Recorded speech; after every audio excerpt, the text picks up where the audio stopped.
ఉదక స్నానము చేత దాన్ని ఏం చేస్తున్నాడట? పవిత్రపరుచుకోవడానికి తన్ను తాను అప్పగించుకొనును అంటున్నాడు దేవుడు. అంటే తన సంఘాన్ని, తన భార్యను కాపాడుకోవడానికి నేను ప్రాణం పెట్టాను అంటున్నాడు ప్రభు. నా భార్య అయిన సంఘాన్ని కాపాడుకోవడానికి నేను ప్రాణమే పెట్టాను. అది మంచిగా ఉండాలని, అది బాగుండాలని నా ప్రాణం ఇచ్చాను అంటున్నాడు. మనం కూడా అంతే, క్రీస్తును పోల్చుతూ మాట్లాడుతున్నాడు. అర్థం చేసుకోవాలి. మన జీవితాల్లో కూడా ఇలాంటివి ఏమైనా ఉంటే చూడండి ఒకసారి. ఎక్కడెక్కడ ఉన్నామో, ఎక్కడెక్కడ తిరుగుతున్నామో చూడండి ఒకసారి. గల్తీ పత్రిక 1వ అధ్యాయం, గల్తీ పత్రిక 1వ అధ్యాయం 4వ వచన భాగాన్ని చూడండి.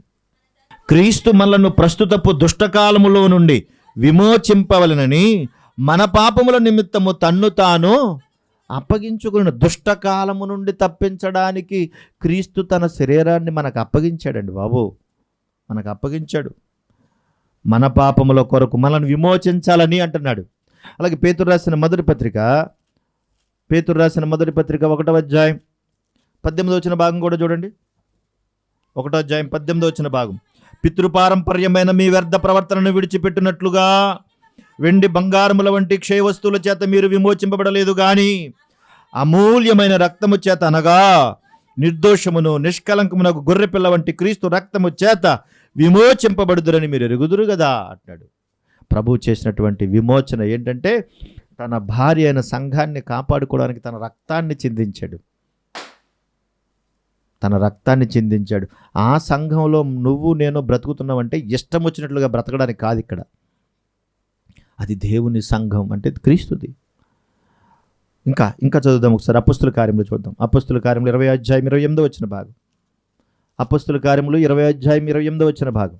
దేవుడు తన స్వరక్తమిచ్చి సంపాదించిన తన సంఘము, చాలమ్మా, దేవుడు తన స్వరక్తమిచ్చి సంపాదించిన తన సంఘము అన్నాడు. తన స్వరక్తం ఇచ్చి సంపాదించాడట. అర్థం చేసుకోవాలి. తన స్వరక్తం ఇచ్చి సంపాదించాడు. పాపంలో పడి నశించిపోతూ, లోకంలో పడి చచ్చిపోయే స్థితిలోకి వెళ్ళిపోతే అక్కడ ఆ పాపం నుండి విడుదల చేసి, బాగా వినాలి, ఆ పాపం నుండి విడుదల చేసి, ఆ శాపం నుండి విడుదల చేసి, విమోచించి తన భార్యగా సంఘంలో స్థానంగా మనకిచ్చి రక్షించాడు. ఇప్పుడు ఈ మాటని కాస్త అర్థం చేసుకోగలిగితే, ఎక్కడో ఉన్నటువంటి భార్య తన సొంత వారిని, అయిన వారిని అందరినీ విడిచిపెట్టి, తన తల్లిదండ్రులను విడిచిపెట్టి, తన కుటుంబాన్ని విడిచిపెట్టి, నేను నీకే సొంతం అనుకుని నిన్ను భర్తగా చేసుకుని నీ ఎదుట బ్రతకడానికి వచ్చింది. అర్థం చేసుకోవాలి.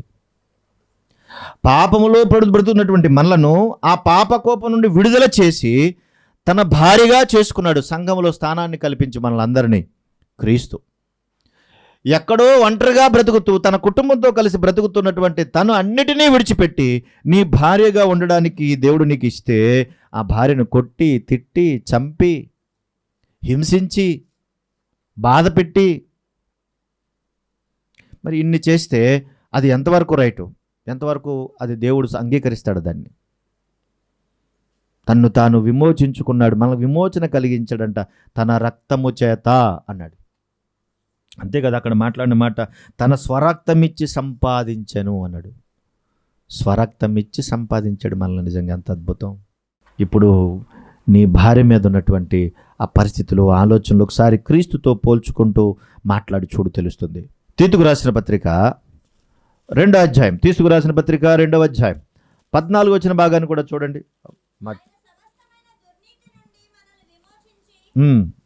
ఆయన సమస్తమైన దుర్నీతి నుండి మనల్ని విమోచించి సత్క్రియలందు ఆసక్తి గల ప్రజలను తన కోసరము పవిత్రపరుచుకుని తన సొత్తుగా చేసుకొనుటకు తన్ను తానే మన కొరకు తన సొత్తుగా చేసుకున్నాడంటండి. Praise the lord. తన సొత్తుగా చేసుకున్నాడు. ఇప్పుడు మరి నీ భార్య ఎవరి సొత్తు? నీ భార్య నీ సొత్తే కదా. నీ సొత్తుగా చేసుకోవడానికి అప్పుడు ఏం చేశారో, మరి ఆ రోజున ఏం చేశారో, గుళ్ళోనే చేశారో, మార్కెట్లోనే చేశారో, ఎక్కడ చేశారో తెలియదు. మొత్తం మీద వివాహం అయిపోయింది. అంతే కదా. పెద్దలే నిర్ణయించారో, ప్రేమించే పెళ్లి చేసుకున్నావో, ఎలా చేసుకున్నావో మొత్తం మీద తెలియదు. కానీ మొత్తం మీద భార్యాభర్తలుగా దేవుడిని మిమ్మల్ని నిర్ణయించాడు, ఒక ఇంటి వారిగా చేశాడు. అంటే దేవుని యొక్క కృప వల్ల నీ సొత్తుగా నీ భార్యను నీకు అనుగ్రహింప చేశాడు కనుక జీవితాంతము ఆ భార్యను విడిచిపెట్టకుండా బ్రతకాలి. బ్రతకాలి. ఆ భార్యకు అన్యాయం చేయకూడదు. బైబిల్ చట్టములో విడాకుల చట్టం లేదు. బైబిల్ చట్టంలో విడాకుల చట్టం లేదు. లోకంలో ఉందేమో విడాకుల చట్టం, కానీ బైబిల్లో లేదు. ప్రభు అన్నాడు, నీ జీవితాంతము ఆ భార్యతో నువ్వు కలిసి బ్రతకాలి. భార్యను విడిచిపెట్టి మరొక ఆమెతో నువ్వు తిరిగితే నువ్వు వ్యభిచారం చేస్తున్నావు అన్నాడు ప్రభు. భార్యను విడిచిపెట్టి మరొక ఆమెతో నువ్వు వెళితే అది వ్యభిచారం అన్నాడు. భర్తను విడిచిపెట్టి మరొక అతనితో తిరిగితే అది వ్యభిచారం. పెళ్లి కాకుండానే తప్పుడు మార్గంలో ప్రయాణిస్తే అది వ్యభిచారం కాదు, జారత్వం. దాన్ని జారత్వం అంటారు. ప్రమాదకరమైన సంగతులు ఇవి. ఇంట్లో ఉన్న భార్య నచ్చదు, కానీ రోడ్డు మీద ఉన్నటువంటి వారందరినీ చూస్తా బతుకుతూ ఉంటాడు దుర్మార్గుడు, దుష్టుడును. భార్య మాత్రం నచ్చదు. ఇది చాలా ప్రమాదకరం. పవిత్రంగా చేసుకుని ఉదక స్నానము చేత అని ప్రభు అంటున్నాడంటే ఆ పాపపు స్థితిలోనికి వెళ్లకుండా ఉండడానికే ప్రతిరోజు ఉదక స్నానం చేయమంటున్నాడు. పాపపు సంగమ సంబంధులలోకి వెళ్లకుండా ఉండాలంటే పవిత్ర స్నానం చాలా అవసరం అంటున్నాడు. దాని గురించే మాట్లాడుతున్నాడంటే దేవుని యొక్క మాట ఎప్పుడూ ఇరువురి మధ్యలో సహవాసము కలిగి ఉండాలి. ఇద్దరి మధ్యలో ఈ వాక్యపు సహవాసం ఒకవేళ లేకపోతే అది ప్రమాదకరమైంది. ఇంకా ఎంత మంచి మాటలు మనం వింటున్నాం. ముగించేస్తాను చూడండి. రండి మళ్ళీ కొలస్సీ పత్రిక వచ్చింది. ఎఫెసీ పత్రిక రండి త్వరగా. ఎఫెసీ పత్రిక 5వ అధ్యాయం. ఎఫెసీ పత్రిక 5వ అధ్యాయం 27 చివరి మాట. వాక్యముతో ఉదక స్నానం చేత దాన్ని పవిత్రపరచి పరిశుద్ధపరచుటకై దాని కొరకు తన్ను తాను అప్పగించుకొనును. యేసుక్రీస్తు యొక్క ఆ స్థితిని మరలా పోల్చుతూ మాట్లాడాడు. ఇప్పుడు పురుషుల దగ్గరికి వస్తున్నాడు చూడండి. 28వ వచనం. అటువలే పురుషులు కూడా. అటువలే అంటే మరలా ఏంటి అక్కడ? యేసుక్రీస్తు ప్రభువారు ఇలా చేశారు. తన భార్య అయిన సంఘం కొరకు ఇలా ఉన్నారు. తన రక్తాన్ని ఇచ్చి కొన్నారు, తన సొత్తుగా చేసుకున్నారు, దాన్ని పవిత్రపరుచుకున్నారు, దాని కొరకు తన ప్రాణాన్ని అర్పించారు. అటువలనే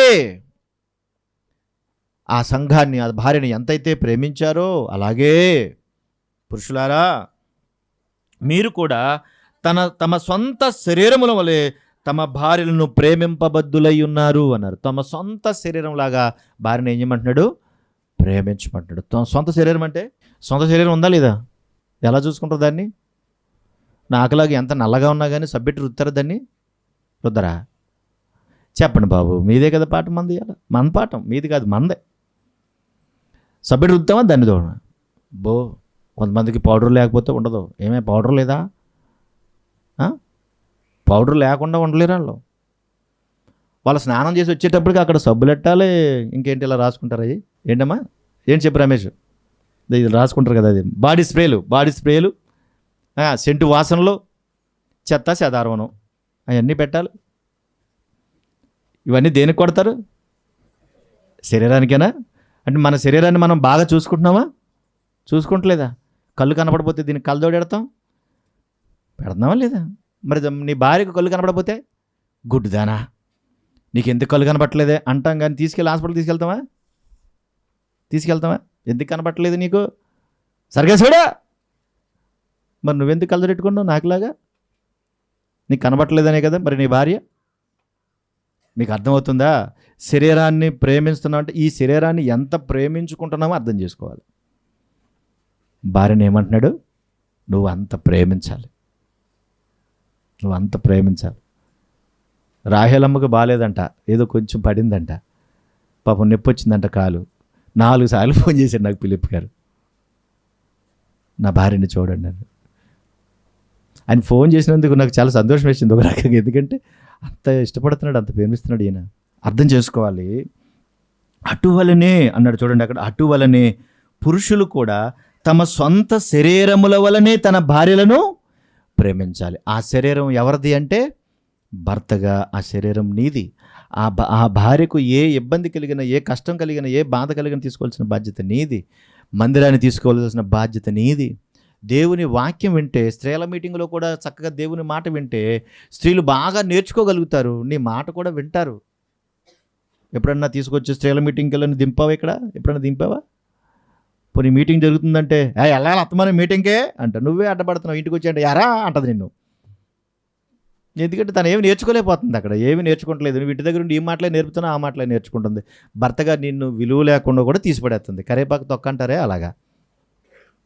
వాక్యాన్ని నేర్చుకుంటే, దేవుని మాటలు వింటే ఎలా లోబడాలో, ఎలా నేర్చుకోవాలో, ఎలా బ్రతకాలో నేర్చుకుంటుంది. నువ్వు నేర్పవు, నువ్వు నేర్చుకోలేవు, నువ్వు నేర్పవు.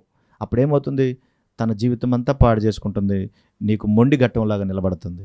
తన సొంత భార్యను, తన శరీరమును ద్వేషించువాడు ఎవడో లేడు కానీ ప్రతివాడు, అక్కడ రాయనటువంటి చదువుతున్నా, అంటే వాళ్ళే పురుషులు కూడా తమ సొంత శరీరములను, తమ భార్యలను శరీరాన్ని ప్రేమించినట్టుగా ప్రేమింపబద్దులై ఉన్నారు. తన భార్యను ప్రేమించేవాడు తన్ను ప్రేమించుకుంటున్నాడు. ఎంత మంచి మాట్లాడి నిజంగా. తన భార్యను ప్రేమించేవాడు ఎవరిని ప్రేమిస్తున్నాడట? తన్ను ప్రేమించుకుంటున్నాడు. నువ్వేమో మేకప్ వేసుకొని పెద్ద మేకప్ హీరోలాగా ఈదులోకి వెళ్ళిపోతావు. ఈవిడ మాత్రం చివుడు ముక్కేసుకుని జుట్టంతా ఎరబోసుకొని సరిగా బట్ట కూడా కట్టుకుంటాం రాక వెళ్ళిపోతూ ఉంటుంది. నువ్వు వెనకాలరా, నాతో పాటు రాకు, సిగ్గేస్తుంది, నాతో పాటు రాకు. అర్థం చేసుకోవాలి, ఈ మాటలన్నీ అర్థం చేసుకోవాలి. తన శరీరమును ద్వేషించిన వాడు ఎవడూ లేడు కానీ ప్రతివాడు దాన్ని పోషించి సంరక్షించుకొనును అన్నాడు. బాగా వినాలి. సంరక్షించుకొనును అంటే శరీరాన్ని ఎప్పుడు ప్రేమించాలి కూడా. ఎందుకంటే శరీరాన్ని ప్రేమించి సరిగా చూసుకోకపోతే రోగాల పాలైపోతాం. అయితే నీ శరీరాన్ని నువ్వు ఎంత బాగా చూసుకుంటున్నావో నీ భార్యను కూడా అలా చూసుకోవాలి. నీ శరీరాన్ని నువ్వెంత బాగా చూసుకుంటున్నావో నీ భర్తను కూడా అలా చూసుకోవాలి.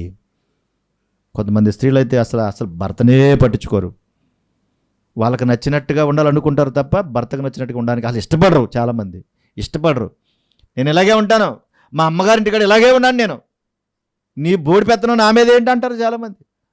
ఏంటి అమ్మగారిల్లును అయ్యగారిల్లు ఒకటేనా? నేను అప్పుడప్పుడు అలాగంటాను. మరి అలాంటప్పుడు ఎక్కడికి ఎందుకు వచ్చావు? మరి అక్కడే ఉండబోయేవా? పెళ్ళి ఎందుకు చేసుకున్నావు? దేవుడు నీకు కుటుంబాన్ని ఇచ్చాడు, కుటుంబంతో కలిసిమెలిసి బ్రతకాలి కదా, జీవించాలి కదా. దేవుడు ఇచ్చిన ఆధిక్యత కదా అది.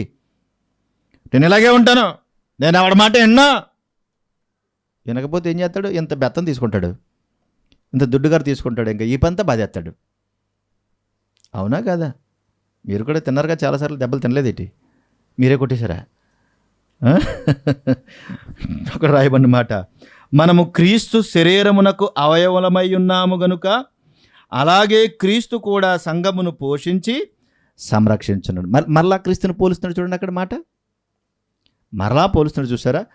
మీరు ఎలాగైతే అవయవాలుగా ఉన్నారో క్రీస్తు శరీరమునకు మనము, అంటే అక్కడ భార్య భర్త అందరూ ఉన్నారు, అలాగే క్రీస్తు కూడా సంఘమును పోషించి సంరక్షించున్నాడు. క్రీస్తు మన ప్రభు అనుకున్నారంటే ఈ సంఘం అనే భార్య నాది, నా వధువు, నేను దానికి వరుణ్ణి, ఆ సంఘానికి నేను వరుణ్ణి, ఈ సంఘము నాది అని అవయవాలుగా చేసుకున్నాడట. అందుకే సంఘానికి హాని కలిగిందంటే దేవుడు ఊరుకోడు. సంఘానికి హాని కలిగించినా, సంఘాన్ని కష్టపెట్టినా, సంఘాన్ని బాధ పెట్టినా, సంఘాన్ని ద్వేషించినా నువ్వేమనుకుంటావంటే ఎవరినో అన్నాను, ఎవరినో తిట్టిన నువ్వు అనుకుంటావు. కానీ అక్కడ అన్నది ఎవరిని అంటే దేవుణ్ణి, ప్రభువుని. సంఘమును ఒక విశ్వాసిని ద్వేషించావు, ఒక విశ్వాసిని తోలనాడావంటే నువ్వు ఆమెనన్నావు, అతనన్నా నువ్వు అనుకుంటున్నావు అంతే. నువ్వు ఆమెతో అతనితో అనలేదు, ప్రభుతోనే అంటున్నావు. అదే అవమానం. కనుక నీ భార్యను కూడా ఎవరైనా ఏమన్నా అన్నా ఆ భార్య యొక్క బాధ్యత కూడా నువ్వే తీసుకోవాలి. దాన్ని పోషించి సంరక్షించుకోవాలి. ఎంత మంచిగా పోల్చి మాట్లాడుతున్నాడు. పోషించి సంరక్షించుకోవాలి, లేదంటే చాలా ప్రమాదం. అర్థం చేసుకోవాలి. కొంతమంది ఉద్యోగం చేసే స్త్రీలు కూడా ఉంటారు. వారు కూడా ఎంత ఉద్యోగం చేసుకున్నా ఏం చేసుకున్నా ఒక కుటుంబానికి నువ్వు భార్యవి, ఆ కుటుంబంలో ఉన్న యజమానికి నువ్వు భార్యవి, మంచి తల్లివి. కనుక ఆ బాధ్యతలను మర్చిపోకూడదు. ఎంత పని చేసినా అది మర్చిపోకూడదు. 31 ఈ హేతువు చేత పురుషుడు తన తండ్రిని తన తల్లిని విడిచి తన భార్యను హత్తుకొనును, వారిద్దరును ఏక శరీరం. ఏక శరీరం దాని అర్థం ఏంటో తెలుసా? మీరు వేరువేరు కాదు, మీరు ఒక్కరు అని. మీరు వేరువేరు కాదు, మీరు ఒక్కరు అన్నాడు. అందుకే ప్రారంభంలోనే ఆదాము దగ్గరికి హవ్వను తీసుకొచ్చినప్పుడు ఆదాము కూడా ఏమన్నాడు? నా ఎముకలో, ఎవరన్నారన్నమాట? దేవుడు అన్నాడా, ఆదాము అన్నాడా? నా ఎముకలో ఎముకవి, నా మాంసములో నువ్వు మాంసానివి, నువ్వు నారివి, నువ్వు నా భార్యవి అన్నాడు. ప్రారంభంలోనే ఆ ప్రణాళిక దేవుడు చేశాడు. అందుకే తన తండ్రిని తన తల్లిని విడిచి ఎవరిని ఎత్తుకుంటాడంట? భార్యను ఎత్తుకుంటాడు. రాయబడిన మాట చూడండి, అక్కడే ఉంటుంది అన్నమాట. 32వ వచనంలో ఈ మర్మము గొప్పది. ఈ మర్మము గొప్పది అన్నాడు. అది మర్మం అన్నాడు. తల బద్దలు కొట్టుకున్న అర్థం కాదు. అది ఆత్మసంగంగా ఆలోచిస్తేనే అది తెలుస్తుంది. అది ఎంత విచిత్రమో తెలుసా? ఈ మర్మము గొప్పది అంటే ఈ భార్య భర్తల మధ్య ఉండేటువంటి ఈ బంధం మర్మము అన్నాడు. అది మన ఊహలకి అందదు. నేను ప్రతిరోజు ఆలోచిస్తానండి. ఏంటో తెలుసా? ఈ భార్య భర్తల బంధాన్ని దేవుడు పెట్టడం ఏంటి, వారి ద్వారా బిడ్డలను ఇవ్వడం ఏంటి, ఆ బిడ్డలు ఈ ప్రపంచమంతా విస్తరించడం ఏంటి, వీళ్ళందరూ ఒక సమయం వచ్చేటికి వెళ్ళిపోవడం ఏంటి, ఇప్పటికి స్టిల్ ప్రతిరోజు నుంచున్న ఎక్కువ ఆలోచన వచ్చేది ఇదే. అసలు ఈ సృష్టి, ఈ ప్రకృతి ఏంటిది? ఎంత ఆశ్చర్యంగా ఉంది దేవా, ఎంత తెలిసినా బుర్రకు తట్టట్లేదు ఇది. ఈ మర్మము గొప్పది అంటే ఎంత విచిత్రమైంది ఇది. ఇప్పుడు నువ్వెంతున్నావో నీ భార్య భర్తలుగా మీరు కలిసి కాపురం చేస్తే నీలాంటి పోలికలు ఉన్నవాడిని నీ కొడుకునిచ్చాడా, నీ కూతుర్నిచ్చాడా? వాళ్ళు ఎలా ఉన్నారు అసలు? వాళ్ళని చూడగానే మనకు అర్థమైపోద్ది, వరే నువ్వు పలానాడు కొడుకువేంట్రా అని అడుగుతాం. అనవా? వాళ్ళని చూడగానే వాడు మాట తీరు, వాడు ఆలోచన తీరు భలే విచిత్రంగా ఉంటుంది. దేవుడు అలాగే ఎట్లా ఇచ్చాడు? సురేష్ గారు ఆ బిడ్డను చూడగానే ఇది సురేష్ గారి కూతురని చెప్పగలుగుతాం. వాళ్ళ అమ్మ పోలికో వాళ్ళ నాన్న పోలికో కొన్ని పోలికలు వచ్చి కనపడుతున్నాయి. ఎలా? ఈ మర్మము గొప్పది. ఎంత ఆశ్చర్యం ఉంటుందో. అసలు కన్నా వడ్డీ ముద్దు అంటారు ఈ ముసలమ్మలో ముసలోళ్ళు. ఈ ముసలోళ్ళు ఆ పిల్లలు చూసి ఎంత ఆనందపడిపోతూ ఉంటాం కదా. ఆనందపడమా మనము? ఏంటి విచిత్రం? తన భార్యను హత్తుకొనును, తండ్రిని తల్లిని విడిచి భార్యను హత్తుకొనును, వారు ఏకశరీరం. ఈ మర్మము గొప్పది. ఇది జీవితాంతం ఆలోచించడానికి బుర్రకు తట్టదు. అది మర్మం గొప్పది అన్నాడంతే. మనకి ఎక్కడ నచ్చదంటే, నా కొడుకు నా మాట వింటలేదో, నన్ను విడిచిపెట్టేసాడో, ఈ కోడలు వచ్చిన తర్వాత నన్ను మర్చిపోయాడో, దీని పెత్తనం ఎక్కువైపోయిందో అని ఈ అత్తకారులు ఉన్నారే, తోలు తీసేలు ఒక్కొక్కరు పట్టుకుని. ఏం పోయే కాలము? దగ్గరుండి నువ్వు పెళ్లి చేసావు, దగ్గరుండి సమకూర్చావు, అన్నీ చేసి మరలా కోడల మెత్తకబడి చేస్తారు. రానని చెప్పి నా కొడుకు పెళ్లి చేయాలి, నా కొడుకు పెళ్లి ఏడుతో కూర్చుంటారు. పెళ్ళి అయిపోయిన తర్వాత కోడలు రాగానే నా మీద ప్రేమ తగ్గిపోయిందో, మరి ఎందుకు చేసావు? దేవుడేమంటున్నాడు? వారిద్దరూ ఏకశరీరం, వాళ్ళిద్దరూ ఏకశరీరం. నువ్వు తల్లివంతే, నువ్వు తండ్రివి అంతే. వాళ్ళిద్దరూ ఏకశరీరం. దేవుడు తల్లితో అనలేదు ఆ మాట, గమనించాలి. ఈ మర్మము గొప్పది అంటే దేవుడే ఆ బంధాన్ని ఏర్పాటు చేశాడు. అక్కడ మాట్లాడుతున్న ప్రతి మాట కూడా చక్కగా అద్భుతంగా తెలియజేస్తున్నాడు. ఇంత చక్కని విషయం మనకు అర్థమైనప్పుడు మనం ఎందుకు దానికి వ్యతిరేకంగా చేయాలి? వాళ్ళిద్దరి మధ్యలో చిచ్చు పెట్టి గొడవ పెట్టావంటే నువ్వు దేవుని శాపానికి విరుద్ధం కదా, నువ్వు పాపం కదా అది. వాళ్ళిద్దరి మధ్యలో నువ్వు దూరి వాళ్ళిద్దరిని విడగొడుతున్నావంటే అది పాపం, అది మర్మము అని దేవుడు అన్నాడు. అది గొప్పదని దేవుడు అంటున్నాడు. కలిపింది నేనే అంటున్నాడు. మీరిద్దరూ ఏకశరీరం అని కూడా ఆయనే చెప్తున్నాడు కదా. మధ్యలో నువ్వు దూరి కాపురాలు ఎడదేస్తావా? అత్తగారవా, రాక్షసువా నువ్వు? అమ్మాయి ఆడేమన్నా సరే, ఎవడాడు? అల్లుడోడు ఏమని అన్నాడంటే నాకు ఫోన్ చేయ, ఆడ సంగతి ఏంటి తేలుతానా? తీసుకొచ్చి ఏం చేసుకుంటావు నువ్వు? ఇంటికి తీసుకొచ్చి కూతుర్ని ఏం చేస్తావు చెప్పు, తీసుకొచ్చే. వాళ్ళ మధ్యలో నువ్వు దూరేవంటే నువ్వు రాక్షసువి, పాపం చేస్తున్నావు నువ్వు. అది ఎంత ప్రమాదకరం ఉందో అర్థం చేసుకోవాలి. వీళ్ళు కూడా అంతే, ప్రతిదానికే నానా అని ఫోన్ చేస్తుంటారు, ప్రతిదానికి ఫోన్ చేస్తుంటారు. పెళ్లి చేసి దేవుడు తక్కన భర్తనిచ్చి బిడ్డనిచ్చి కుటుంబం ఇస్తే ప్రతిదానికి మా అమ్మ మా అమ్మ మా అమ్మ. ఏంటి ఎందుకు ఇచ్చాడు దేవుడు నీ కుటుంబాన్ని? అర్థం చేసుకోవాలి. ఈ మర్మము గొప్పది అని దేవుడు అన్నాడంటే ఈ జీవితాంతము కలిసి మెలిసి బ్రతకడానికి ఈ బంధాన్ని ఏర్పాటు చేశాడు. అద్భుతమైన బంధం ప్రియులారు ఇది. అది అర్థమైతే చాలా బాగుంటుంది. అర్థం చేసుకోవాలి. మన గురించి మనం చెప్పుకుంటే బాగోదు, సిగ్గుగా ఉంటుంది. కుటుంబం ఎంత మంచిదో. అందుకని కుటుంబం చెడిపోయింది అనుకోండి, అన్నీ చెడిపోతాయి. మీరు గుర్తుపెట్టుకోండి, కుటుంబం కనుక చెడిపోయిందంటే అన్నీ చెడిపోతాయి. సమాజంలో ఉండేది ఎవరు? కుటుంబస్తులే కదా. సంఘంలో ఉండేది ఎవరు? కుటుంబస్తులే కదా. కుటుంబం బాగుంటే అందరూ బాగుంటారు. కుటుంబం చెడిపోతే అన్నీ చెడిపోతాయి. ఈ మర్మము గొప్పది అన్నాడు. తెలుసో తెలియకో, నీకు అర్థం కాకో దేవుడు కుటుంబాన్ని ఏర్పాటు చేసేసాడు. ఏ విధంగానో దేవుడు ఇచ్చిన బట్టి పిల్లలను కన్నావు, ఒక కుటుంబం నీకు వచ్చింది, వాళ్ళని ప్రేమించు, ఆ కుటుంబాన్ని ప్రేమించు. అక్కడ మాట్లాడుతున్న మాట మెట్టుకు మీలో ఆ పై మాట క్రీస్తును గూర్చి సంఘమును గూర్చి నేను చెబుతూనే ఈ మాటలు చెబుతున్నాను. క్రీస్తుతో పోలుస్తున్నాను, సంఘంతో పోలుస్తున్నాను. అంటే సంఘము క్రీస్తుకు భార్య, క్రీస్తు సంఘానికి భర్త.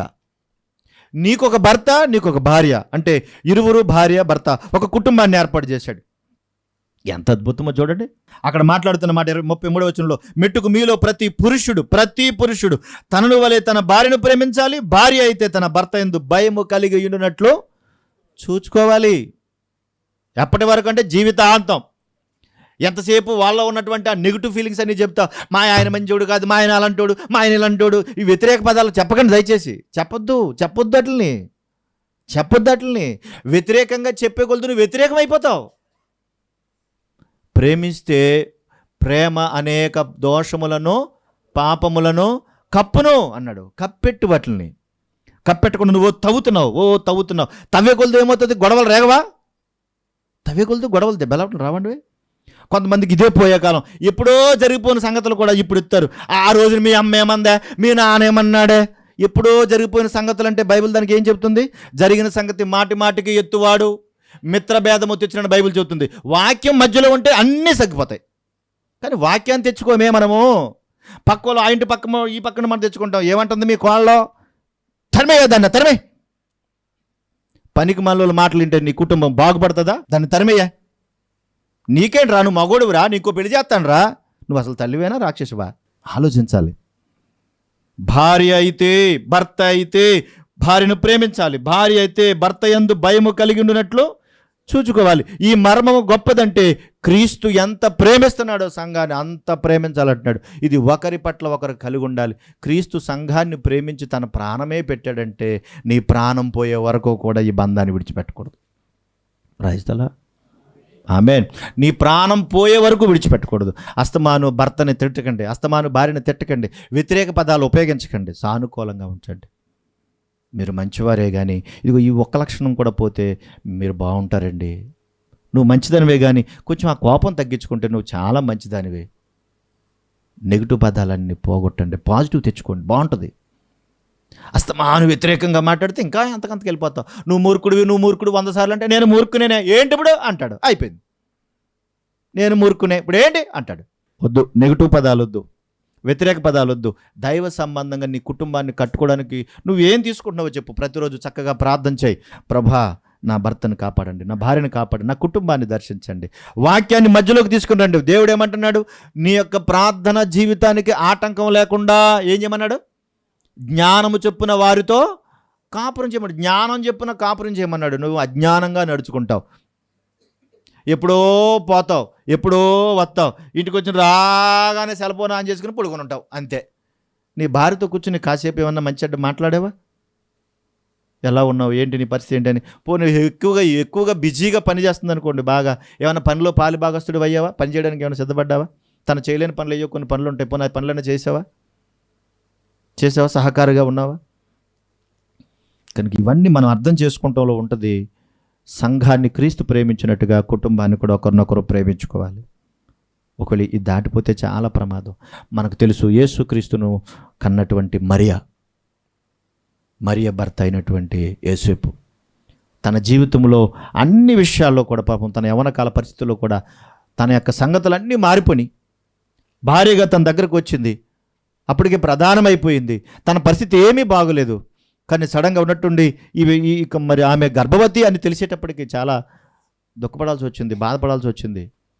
కానీ ఏం చేశాడో తెలుసా? తన భార్యను అవమానపరచకూడదు, తను బాధ పెట్టకూడదని సైలెంట్గా వెళ్ళిపోదాం అనుకున్నాడు. కానీ ప్రభు దూత మాట్లాడిన తర్వాత ఆమెను అంగీకరించాడు. విచిత్రం ఏంటో తెలుసా? బిడ్డ పుట్టి డెలివరీ అయిపోయే వరకు కూడా తన భార్యను ముట్టుకోలేదు. ఎంత మంచోడో చూడండి, తన భార్యను ముట్టుకోలేదు. ఆమె దగ్గర ఉండి ఈ బిడ్డ నాది కాదు అని సంగతి తెలుసు, లోపల ఉన్నది ప్రభు అన్న సంగతి దేవదూత చెప్పాడు. ఏమైనా జరగని, నా భార్య కల జరగడానికి వీల్లేదు. ఊళ్ళో వాళ్ళందరూ ఏమనుకుంటారు? పెళ్ళవకుండానే తెల్లయింది, ఎంత బాధ పెడతా ఉంటారు. అవమానాలన్నిటినీ తన భార్య అవమానాలను తన అవమానాలుగా భావించి ఆమెను హత్తుకున్నాడు. అంతే కదండి. ఆమె ఎక్కడికి వెళ్ళినా సరే అందరూ ఎవరో చోటిచ్చేవాళ్ళు కాదు. ఈమె తరపున అందరినీ బతిమాలుకుంటూ ఉండేవాడు. డెలివరీ అయిపోయి దగ్గర ఉండి ఆమె చూసుకున్నాడు. కష్టాలలో, సుఖాలలో, బాధలలో, సంతోషాలలో అన్నిట్లో కూడా తోడుగా ఉన్నాడు. ఆమె కూడా తన భర్తను ప్రేమించింది. చనిపోయే వరకు కూడా తన భర్తను ప్రేమించింది మరియ.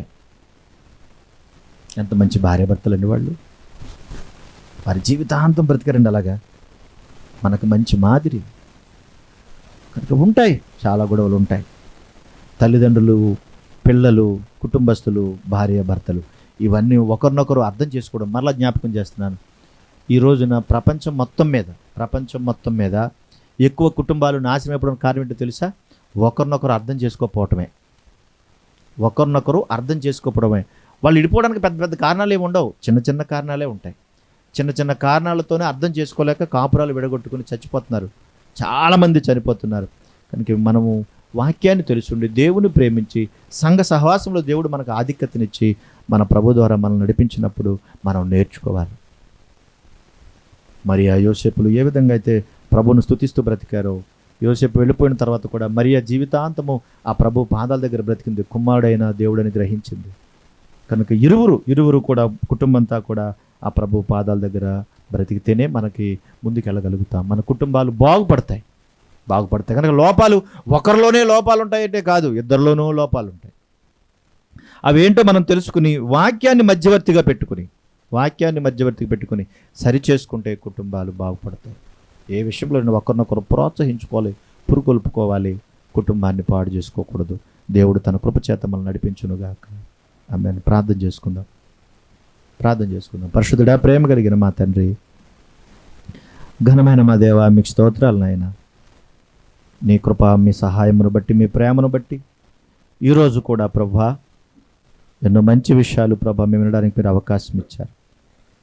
దుష్టుడైన అపవాదికి చోటు ఇవ్వకుండా మేలైనటువంటి మార్గంలోనికి మీరు మమ్మల్ని నడిపింపచేసి, నా తండ్రి యేసుక్రీస్తు యొక్క సంఘాన్ని ప్రేమించే ఆ గొప్ప ప్రేమతో పోలుస్తూ, భార్య భర్తల మధ్య ఉండేటువంటి ఆ బంధాన్ని పోలుస్తూ, ప్రభా స్త్రీకి పురుషుడు శిరస్సై ఉన్నాడని, సంఘానికి శిరస్సు క్రీస్తై ఉన్నాడని, సంఘమునకు శరీరము క్రీస్తైతే భార్య యొక్క శరీరము పురుషునిదని, మీ శరీరముతో మీరున్నటువంటి స్థితిలోనే మిమ్మల్ని మీరు ప్రేమించుకున్నంతగా మీరు ప్రేమించాలని మీరు తెలియజేశారు. నా తండ్రి, కుటుంబాలతో కలిసి ఆరాధన చేయిస్తూ, కుటుంబాలతో కలిసి మిమ్మల్ని స్తుతించడానికి సహాయం దయచేయండి. మా ప్రభువు మమ్మల్ని ప్రేమించి మమ్మల్ని వధువుగా చేసుకోవడానికి తన ప్రాణాన్నే పెట్టాడు ప్రభా. తను తాను అప్పగించుకున్నాడు. శిలువ రక్తము చేత మమ్మల్ని కడిగి శుద్ధీకరించాడు. నా తండ్రి, తన పరిశుద్ధ రక్తము చేత మమ్మలను సంఘములో, శరీరములో పాలిభాగస్తులుగా చేశారు. స్తోత్రములు నాయన. మా జీవిత దినాలన్నిటిని మేము కాపాడుకుంటూ కనికరించమని, దయచూపించమని ప్రార్థిస్తున్నాను. విన్న మాటలను ప్రభ ప్రతి వారి హృదయములో ప్రభ మీరు ఫలింపచేయండి. దూరంగా ఉండి నీ మాటలు వింటున్న ప్రతి వారిని మీరు బలపరిచి ఆశీర్వదించండి. వాక్యాన్ని మధ్యవర్తిగా చేసుకుని, మిమ్మల్ని మధ్యవర్తిగా చేసుకుని వాక్యం వైపు చూస్తూ బ్రతకడానికి సహాయం చేయండి. నా తండ్రి, మా ప్రభు యొక్క బలకు మేము సమీపిస్తుండగా మమ్మల్ని దర్శించండి, మమ్మల్ని స్థిరపరచండి, దైవిక అనుభవాల్లోనూ నడిపింపచేయండి. మీరు మహిమ తెచ్చుకోమని కోరుతూ క్రీస్తు యేసు నామములో అడుగుచున్నాము తండ్రి. ఆమేన్.